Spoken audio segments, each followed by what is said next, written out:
Isang mapagpalang umaga po. Ngayon po, idadako naman po tayo sa ating devotion sa umagang ito na ang ating series is about pa rin sa Kingdom Mindset po.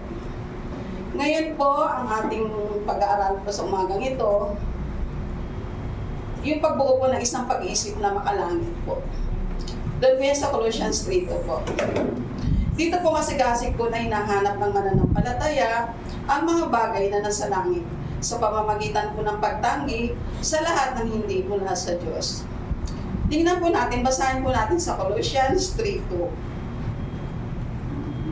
Ilagak ninyo ang inyong mga pag-iisip sa mga bagay na nasa itaas, hindi sa mga bagay na nasa lupa. Dito po, sinabi po dito ni Pablo na hindi lamang natin dapat hanapin ang mga bagay na nasa itaas, kundi dapat din tumalikod sa mga bagay na makalupa. Upang makapag-isip tayo ng makalangit na mga kaisipan, dapat nating alisin o iwasan ang mga bagay na naglalayo sa atin sa Diyos. Tayo tinawag upang alisin ang mga kabalisahan. Sinabi po ng kasulatan, excuse po muna, na huwag kayong mabalisa. Doon po yun sa Filipos 4:6 po. Tayo ay tinawag upang alisin ang mga kabalisahan, galit, inggit, selos, at kung ano-ano pa na hindi mula sa Diyos. At dapat din po tayo na magkaroon ng kagalakan sa tuwina at lagi po tayong mananalangin. Amen. Dahil po sa pamamagitan po ng disiplina ng panalangin, nagkakaroon po tayo ng makalangit na pag-iisip. Dapat tayong matutong manalangin sa lahat ng pagkakataon.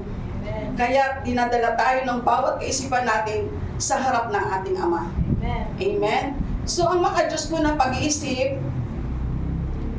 ay nagdudulot ng ating kapayapaan at buhay na nagpapakilala po sa atin bilang tunay na mananampalataya.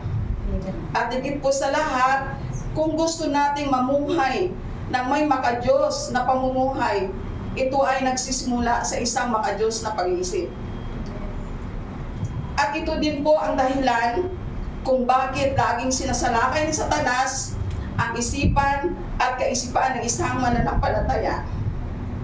Ang isipan po ng mananampalataya ay dapat na mapuno ng makalangit na mga bagay.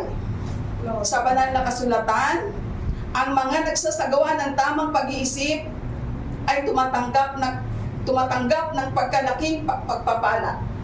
Doon po yan sa Isaiah 26:3 po.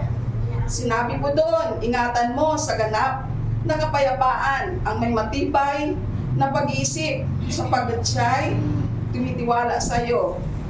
At iingatan sa ganap na kapayapaan ang kanyang pag-isip ay mananatili sa iyo.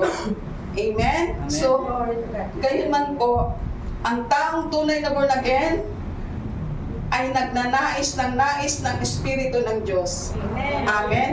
So, bilang mananampalataya po, bilang mga mananampalataya, ituon na lang po natin ang ating mga kaisipan sa makalangit na pag-isip para maging matagumpay ang ating buhay. Amen. Amen? So yun lamang po ang maiksing mensahe ko sa umaga ito.